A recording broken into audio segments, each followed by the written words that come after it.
영상을 보니까 이렇게 반가운 얼굴들, 보고 싶은 얼굴들이 있었습니다. 함께 신앙했던 분들을 위해서 더 많은 기도를 부탁드리겠습니다. 오늘 저는 그 승리하는 사람들의 특징이라는 제목으로 말씀을 준비했습니다. 여러분 야구 좋아하십니까? 예. 미국에는 야구가 굉장히 유명하더라고요. 현재 LA 다저스의 홈런왕 누굴까요? 예, 오타니입니다. 이번 시즌에 43개의 홈런을 기록해서 팀 내에서 가장 많은 홈런을 쳤습니다. 자, 그렇다면 8월 14일 기준으로 LA 다저스에서 가장 빠른 공을 던진 투수는 누구일까요? 네, 오타니예요. 6월 28일 경기에서 시속 101.7마일, 그 163km를 던진 거예요. 한국에서 사실은 볼 수 없는 그런 속도인데 미국 메이저리그에서는 이런 속도가 나오고 있습니다. 한국과 다르게 미국은 투수가 타자가 될 수가 있어요. 그래서 투수도 이제 타석에서 공을 치는데요.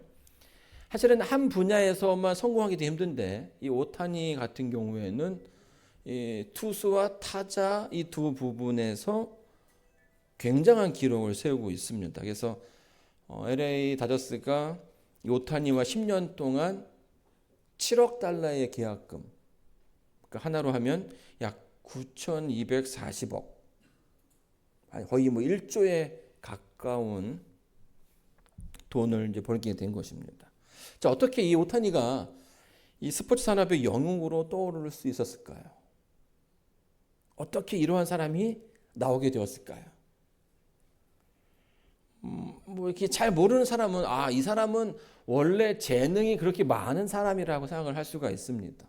그런데 오타니가 어떠한 삶을 살아왔고 그가 선수 시절, 그러니까 그 고등학교 때, 뭐 중학교 때부터 어떻게 살아왔는지를 아는 사람은 결코 이것이 재능만으로 된 것은 아니라고 이야기를 합니다. 자, 이거는요. 이제 오타니가 고등학교 때 시절부터 준비해 왔던 그런 프로그램이에요. 만다라트라고 하는데요.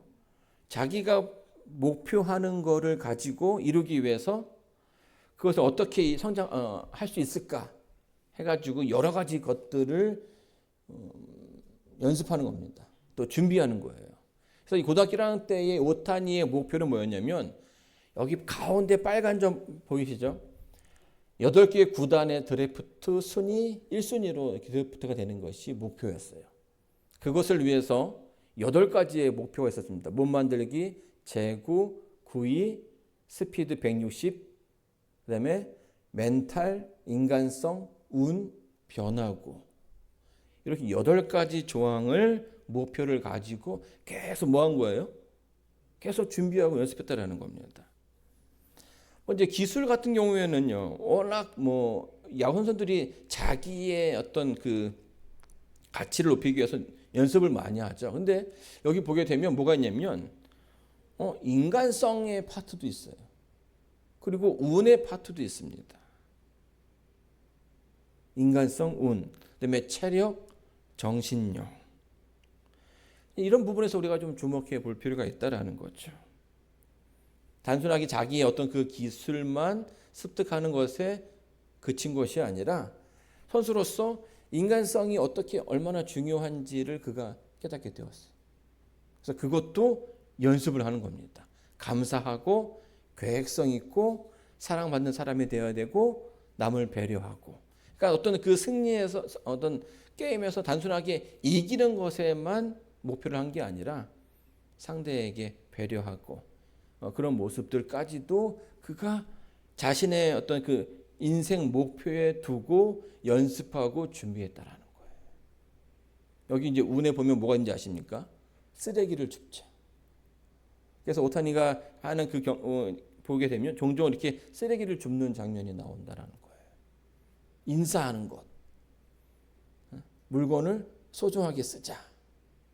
선수와는 사실은 상관이 없는 것처럼 보이지만 그냥 그것이 자기의 인생의 목표였다라는 거예요. 그리고 그 결과 그것이 오탄이라는 한 인물을 만들어내는 그런 과정이 되었고 그런 결과를 가져오게 된 것이죠.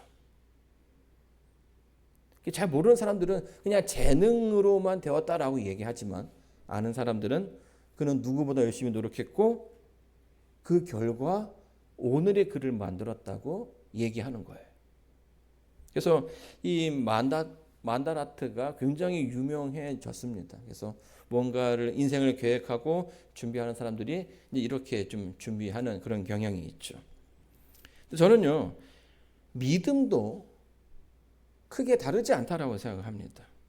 이 오타니가 꾸준한 연습 또 자신의 어떤 그 습관을 만들어 가면서 목표를 이루었던 것처럼 이 믿음 생활도 신앙도요, 특별한 재능이 있기 때문에 갖춰지는 것이 아니라 매일의 선택과 매일의 어떤 그 습관 가운데 이루어진다라는 거예요. 자, 어떤 사람들은요, 믿음은 특별한 은사라고 생각합니다. 그래서 아무나 믿음 있는 삶을 사는 것이 아니라 정말 아주 특별한 존재들만 그 대단한 믿음을 갖고 살아갈 수 있다라고 생각하는 거죠. 그러다 보니까 나와는 상관이 없다. 그냥 막연하게 부러워하지만 더 그 신앙의 깊은 곳까지 다가가지는 못한다라는 거예요. 여러분 그 이유가 뭘까요? 왜 그 믿음과 어떤 그 신실한 그 신앙의 모습이 나와는 좀 거리가 있는 그런 그림으로 생각하는 걸까요? 그 이유는 시도하지 못하고 또 그 맛을 경험하지 못했기 때문입니다. 성경 말씀 사사기 7장 1절 있는 말씀을 제가 읽어드리도록 하겠습니다. 여룻바알이라 하는 기드온과 그를 쫓은 모든 백성이 일찍이 일어나서 하롯셈 곁에 진쳤고 미디안의 진은 그들의 부편이요 모레산 앞 골짜기에 있었더라. 이 장면은요, 이스라엘 사사기 시대에 이스라엘 의제의 그 주변국으로부터 많은 어려움을 당하게 되었습니다. 뭐 이렇게 침략당하고 그들의 그 재물과 그들의 어떤 그 농사 지은 것들을 다 약탈당하는 그런 상황에 그런 지경에까지 이르게 되었던 거죠. 자, 그들이 하나님께 부르짖었을 때 하나님께서 한 사람을 택하십니다. 기드온을 택하시죠. 그리고 그 기드온을 통해서 다시금 이스라엘 백성을 정상적인 궤도에 하나님과의 어떤 그 정상적인 관계에 올리기 위해서 준비하시는 거죠. 이런 가운데 그들이 전쟁을 하게 되었습니다. 미디안 족속과 전쟁을 하게 되었는데요. 이 전쟁을 위해서 모여든 이스라엘의 그 각지에서 모여든 사람이 총 몇 명이었냐면 32,000명이었어요. 굉장하죠. 이 나라를 살리기 위해서 이스라엘 백성을 구원하기 위해서 수많은 젊은이들이 모인 것이 몇 명이라고요? 32,000명. 자, 그런데 정말 이상하게도요, 하나님께서 그 32,000명 가운데 22,000명을 돌려보내셨어요. 그 이유가 뭘까요? 이 고대 전쟁을 보게 되면요, 이 머릿수가 중요하거든요. 몇만이 가야 되는가. 그래서 내가 적국보다 더 많은 숫자를 가지고 있으면 승리를 예측할 수 있는 거고요. 그 숫자가 적으면 실패를 예측할 수밖에 없는 것이에요. 2절입니다. 여호와께서 기드온에게 이르시되 너를 쫓은 백성이 너무 많은즉 내가 그들의 손에 미디안 사람을 붙이지 아니하리니 이는 이스라엘이 나를 거스려 자긍하기를 내 손이 나를 구원하였다 할까 함이니라. 하나님께서 그 첫 그룹을 탈락을 시키셨습니다. 하나님께서 이 22,000명을 마음에 들지 않았던 이유는 무엇일까요? 하나님은요, 이 전쟁에서 승리를 주실 것이었어요. 그렇죠? 미디안과의 그 전쟁에서 반드시 승리가 보장되어 있습니다. 왜냐하면 하나님께서 이 전쟁을 허락하셨고 이 전쟁을 준비하셨기 때문이에요. 싸움이 직전이었지만 하나님께서 이 백성들이 그 싸움에서 이길 수 있게끔 하실 작정이었습니다. 그것을 위해서 누굴 뽑은 거예요? 기드온을 택하신 거예요. 아마 기드온이 혼자 싸워도 이기게 하셨을 거라고 생각이 됩니다. 왜냐하면 여러분 성경의 그 기록에 보게 되면 하루아침에 천사 한 명이 18만 5천 명의 군사를 이긴 그런 기록이 담겨져 있다는 거죠. 기드온이 혼자 싸워도 이길 수 있는 그런 싸움이었어요. 3만 2천 명이 모였지만 하나님께서는 그들 모두에게 그 승리를 가지고 가게끔 하실 생각이 없으셨습니다. 그래서 그 가운데 2만 2천 명을 돌려보내신 거예요. 자, 그 이유가 뭘까요? 왜 하나님께서 10,000명과 2만 2천 명을 구별하셨을까요? 그 2만 2천 명은 하나님을 잘 모르는 사람들이었어요. 여러분, 이스라엘 백성이 하나님을 모른다는 게 말이 안 되죠. 그런데 이들은 하나님의 능력을, 하나님께서 함께 하신다는 것에 대해서 잘 알지 못하는 사람들이었습니다. 3절에 이렇게 설명하죠. 이제 너는 백성의 귀에 구하여 이르기를 누구든지 두려워서 떠는 자여든 길라산에서 떠나 돌아가라 하라 하시니 이에 돌아간 백성이 2만 2천 명이요 남은 자가 1만 명이었더라. 이스라엘을 위해서 싸울 자 모이세요 하니까 3만 2천 명이 모였는데 자세히 보니까 그 가운데 어떤 사람도 있는 것이에요. 그 싸움을 두려워해서 걱정하는 이들이 있었다라는 것입니다. 두려워 떨었던. 여러분, 싸울 때에 내가 이길 거라고 생각하고 싸우는 게 좋을까요? 내가 질 거라고 생각하고 싸우는 게 좋을까요?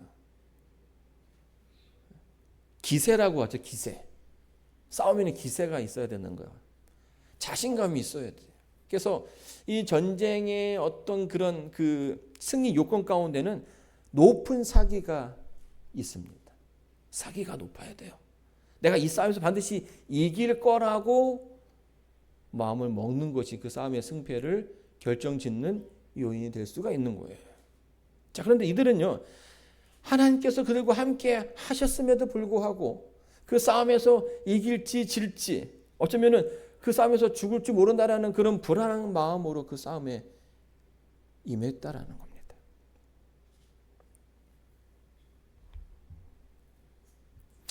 이 싸움에서 이길 거라고 생각하는 것이 자만이라 생각할 수도 있겠지만 단순하게 자기를 믿는 것이었으면, 자기의 능력만을 의지하는 것이었으면 자만이겠지만 이 싸움은 하나님께서 허락하시는 싸움이었기 때문에 무엇보다 무엇이 더 필요한 겁니까? 하나님을 믿는 믿음이 필요한 것이죠.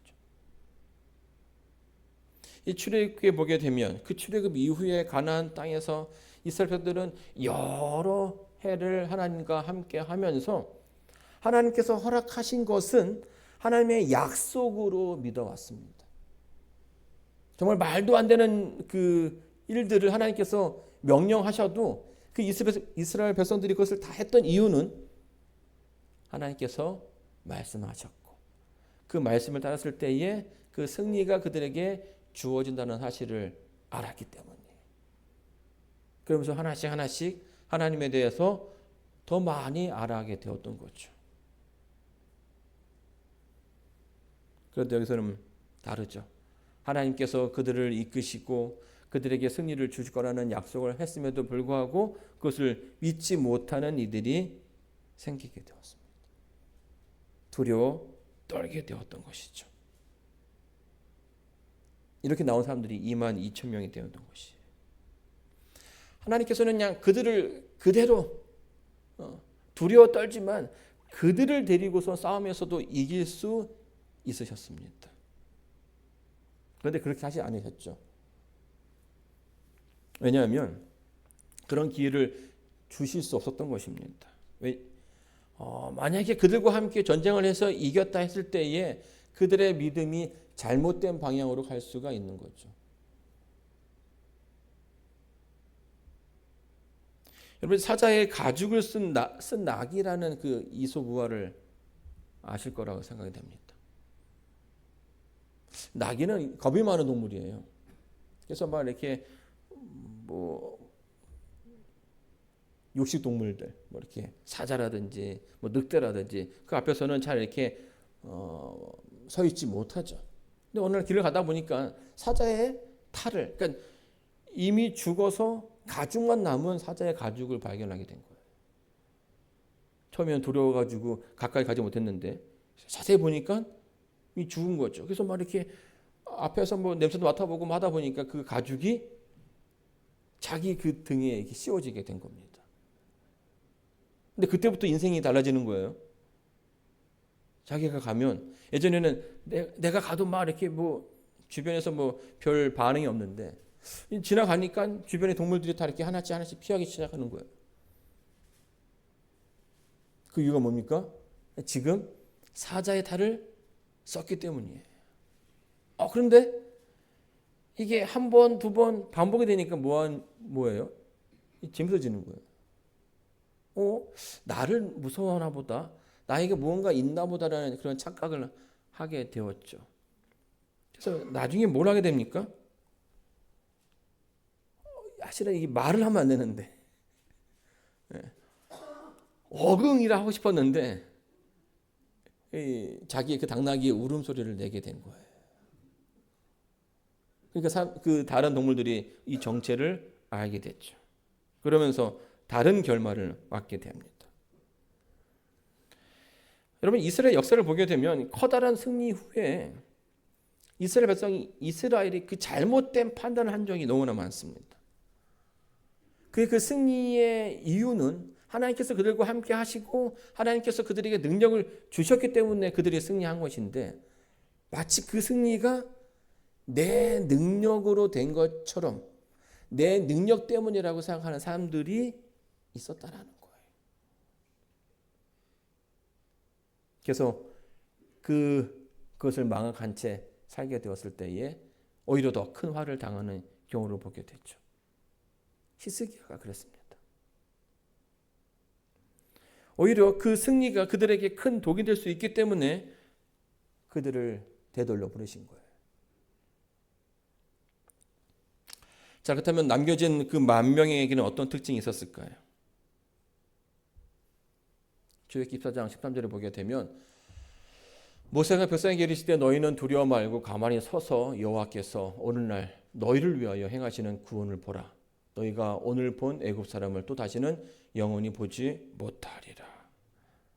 하나님께서는 종종 전쟁에서 이스라엘 백성들에게 아무것도 하지 말라는 명령을 하셔요. 내가 하겠다. 너희는 그냥 가만히 서서 보라는 거예요. 근데 여러분, 이 가운데 이 가만히 서서 본다라는 것이 쉬울까요? 쉽지 않을까요? 왜냐하면 이게 하나님에 대한 전적인 신뢰가 없으면 쉽지 않다라는 거예요. 이 초보 운전자들이 운전면허를 따고선 어떤 마음이 듭니까? 막 좀 누군가한테 내가 이제 그동안 차를 얻어 탔으니까 차를 막 태워주고 싶은 그런 마음이 들지 않습니까? 그렇죠? 그럼 막 불러요. 친구들 불러가지고 내가 오늘 어디 갈 테니까 같이 가자고. 근데 이 사람은 뭐 하는 사람이에요? 이제 막 면허를 딴 초보 운전자죠. 나 믿지? 이렇게 얘기해요. 그럼 믿죠. 믿는다고 얘기하지만 손은 뭘 잡고 있어요? 여기 손잡이를 꾹 잡고서 있는 거예요. 믿는다고 얘기하지만 한편으로는 믿지 못하는 그런 모습을 보이게 되는 거죠. 가만히 있는다는 것이 결코 쉬운 일이 아니라는 거예요. 확실한 믿음이 없이는 가만히 서 있을 수가 없는 것이죠. 여러분 백부장의 이야기를 보게 되면 하나님께서 칭찬하신 몇 안 되는 그런 인물이었습니다. 이 사람이 다른 사람들과 달랐던 이유는 그가 다른 믿음을 가지고 있었어요. 하나님을 굉장히 크신 분으로 보았죠. 그래서 그 능력을 그가 믿는 그대로의 모습을 하나님께서 보여주신 거예요. 많이 기대하는 사람에게는 많이 주는 거고요. 적게 기대하는 사람은 적게밖에 줄 수 없는 거죠. 100만 명의 군사들이 남았는데요. 이제 또 그들이 또 두 부류로 나눠지게 됩니다. 왜 또 그 부류를 나눴을까요? 여러분 하나님을 신뢰하지만 그 삶 속에서 행동의 습관이라든지 그 준비의 그 태도가 부족하는 경우가 종종 있어요. 우리 신앙은요. 한순간의 어떤 그런 모습이 아니라 우리의 그 삶 속에서 계속 이어지는 그런 모습이거든요. 삶으로 드러나야 한다는 거예요. 여러분 우리가 신앙하면서 하나님을 믿는다라고 했을 때에 그 믿음은 어디까지일까요? 여러분 그 말씀에 대해서 그러니까 그 믿는다라는 그 표현에서 얼마만큼 많이 하나님을 따라가십니까? 우리가 이 부분에 대해서 고민할 필요가 있다는 거예요. 가족의 구원, 친구의 구원 그것을 믿지만 그 믿음을 위해서 내가 일상생활에서 어떤 노력을 하냐는 것이죠. 사사기 7장 5절입니다. 이에 백성을 인도하여 물가에 내려가며 여호와께서 기드온에게 이르시되 무릇 개에 핥는 것 같이 그 혀로 물을 핥는 자는 너는 따로 세우고 또 무릎을 꿇고 마시는 자도 그와 같이 하라 하시더라. 이 만 명의 그룹이 또 두 부류로 나눠지게 되죠. 무릎을 꿇고 물을 마시는 사람과 손에 담아서 물을 마시는 사람. 자, 이 두 부류는 어떤 차이가 있을까요?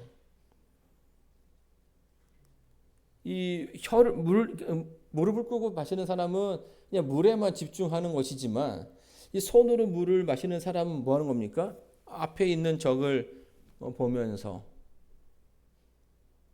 전쟁을 준비하는 듯한 그런 모습을 보여주고 있는 것이죠. 이 부조한 선자에는 이 부분을 이렇게 설명해 주고 있습니다. 때때로 가장 단순한 방법에 의하여 품성은 시험을 받는다. 위급한 때 자신의 필요만을 채우려 하는 자들은 위급한 경우에 신뢰할 수 있는 사람이 될 수 없다. 여호와께서는 게으르고 방종한 자들을 위하여 당신의 사업 가운데 자리를 마련하지 않으신다. 하나님의 택하신 사람은 자신의 필요로 인하여 의무를 이행하는 이를 지체하지 않는 소수의 사람이었다. 선발된 300명은 용기와 자제력을 가졌을 뿐 아니라 신앙이 돈독한 자들이었다 하는 거죠. 신앙, 이 자세를 어떤 그 품성이랑 연결시키고 있는데요. 어떤 품성이냐면 지체하지 않는, 해야 하면 하는 그런 사람들이었다는 거예요. 단순한 어떤 그 생각만 하는 것이 아니라 그것을 위해서 내가 어떻게 해야 하는가 고민하고 자신의 그 삶 속에서 그것을 드러내는 사람이었다라는 거죠. 제가 하얀이 1학년, 2학년 때 이제 학교에서 운동을 하지 않습니까? 달리기를 한 적이 있어요.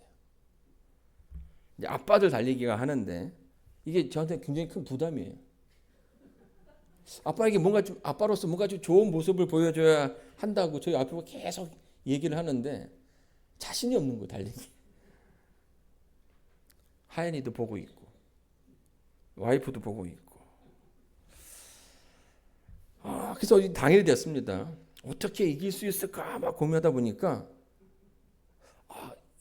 이길 수 있을 것 같아요. 잘 생각해 보면. 보니까 생각보다 제가 젊더라고요. 주변에 그 하연이 또래 아버지를 보니까 저보다 한 10살씩은 많은 거. 그리고 이 줄을 선 거 보니까 그 뛰고자 하는 의욕이 있는 사람들은 다 앞줄에 있어요. 제가 뒤로 살짝 한 줄씩 뒤로 가면 별로 이렇게 의욕이 없는 사람들이 이렇게 모여 있더라고요. 그래서 이걸 잘 이용하면 되겠다 해가지고 제가 거의 끝에서 한 세 번째 줄에서 달려서 제가 1등을 했습니다. 별로 이렇게 거기에 욕심이 없는 분들이 많으시더라고요. 자, 근데 여러분 신앙은요 이렇게 하면 안 되죠. 하나님께서 승리보다 더 원하는 것은 순종이라고 생각합니다. 믿음이에요. 이제 우리는요 신앙을 할 때에 숫자를 세고 자로 재서 이길 수 있는 것, 가능한 것들만 하려고 노력을 합니다. 여기에 믿음이 필요합니까? 이미 숫자적으로 다 이길 수 있는 상황인데 거기에는 믿음이 필요하지 않는다라는 거예요. 잔머리죠. 제가 이게 그런데 좀 빠릅니다. 근데 여러분 이 잔머리로는 신앙을 할 수가 없어요. 이기는 게임을 할 수 있는 건 아니거든요. 여러분 세상에 나보다 더 똑똑한 사람이 얼마나 많은지 모릅니다. 여러분 오늘날 우리의 그 삶 속에 기적이 없는 이유는 우리의 신앙이 그 합리적인 이성의 범주를 넘지 못하기 때문이에요. 선을 넘어야 되는데 그 선 앞에서 주저주저 한다는 것입니다. 선을 넘어야 하는데 이길 수 없다고 생각하기 때문에 넘지 못하는 것이고요. 발을 담가야 하는데 확신이 없으니까 못하는 것이에요. 무언가 어떤 그 확률을 보려 하고 이렇게 시간을 허비하다 보면 나도 모르는 사이에 시간이 흘러가게 되는 거예요. 자, 그런데 이 남겨진 300명의 사람들은요, 이 병사들은 자신의 어떤 그 의무를 이행하는 데에 주저함이 없는 사람이었습니다. 지체하지 않는 사람이었다라는 거예요. 해야 할 것을 하는 사람인 거죠. 근데 제가 짧은 인생을 살아가다 보니까요, 이 해야 할 것을 한다라는 게 쉽지 않아요. 군인은요, 나라를 지켜야 하고 경찰은 시민의 안전과 재산을 보호해야 합니다. 선생님은 아이들에게 지식을 전달해 줘야 하고 판사는 공정한 재판을 해야 되죠. 이 당연한 것인데 이 당연한 것이 아닌 세상이 되어버렸다는 거예요. 하나같이 자기에게 주어진 그 사명을 잃어버렸어요. 지금은 사명보다는 개인의 이익, 생존, 승진, 편의가 우선시되는 시대에 우리가 있는 거예요. 이익이 우선되면 내가 해야 하는 일보다 뭘 하게 됩니까? 유리한 일들을 선택하기 마련입니다. 결국 믿음이 머리로 하는 시대가 되어버렸다는 겁니다. 믿음이 없어도 되는 시대. 그래서 우리의 그 삶 가운데 뭐가 없는 거예요? 기적이 없는 거예요. 여러분 기도원의 300용사는요 이러한 인물들이었습니다. 숫자로 고변하지 않았어요. 앞에는 10,000명대의 군사인데 지금 그들에게 남겨진 숫자는 몇이에요? 300. 아무리 생각해도 이 싸움은 승리를 할 수 없는 그러나 그들의 그 판단의 숫자가 아니라 하나님을 보는 그런 인물들이었죠. 하나님께서 우리와 함께 하신다. 하나님께서 이 싸움을 이기게 해 주실 것이다. 그래서 하나님께서는요, 그 사람들을 가지고 일을 하신 거예요. 사랑하는 성도 여러분, 이 전쟁은요, 이스라엘의 승리로 끝나게 됩니다. 32,000명의 병사가 모였지만 그 모두가 이 승리의 기쁨을 맛본 것이 아니었어요. 하나님을 믿었고 그 믿음대로 움직였던 오직 300명의 용사만이 그 기쁨을 누리게 되었어요. 저는 이제 저희가 이제 9월에 있을 그 전도회도 중요하지만 그보다 우리의 신앙이 더 먼저라고 생각이 됩니다. 믿음은 그 마음속의 고백에서 멈추지 않는 것이에요. 멈추는 것이 아니에요. 매일의 삶 속에서 계속해서 선택해야 되고 노력해야 되고 하나님의 그 뜻에 살기 위해서 애쓰는 그런 모습들이 필요한 것입니다. 하나님께서 나에게 주시는 그 음성에 그 속삭임에 귀 기울이고 그 음성이 무엇인지 그 음성을 듣고 그 음성에 따라서 생활하는 것. 이런 모습이 우리의 삶 속에 필요하다라는 것이에요. 오타니가 매일 그 자신의 그 습관을 지켰던 것처럼 이 기도원의 300용사가 즉시 행동한던 것처럼 우리의 삶에도 이런 모습이 필요하다라는 거예요. 하나님 말씀대로 살기 위해서, 하나님께서 나에게 말씀하시는 것을 따르기 위해서 노력하는 그 모습. 자, 이런 가운데 하나님께서 우리들에게 커다란 승리를 가져다 주실 것입니다. 하나님 말씀과 함께하는, 하나님의 그 뜻에 따르는 저와 여러분 되기를 바라면서 오늘 말씀을 마치도록 하겠습니다.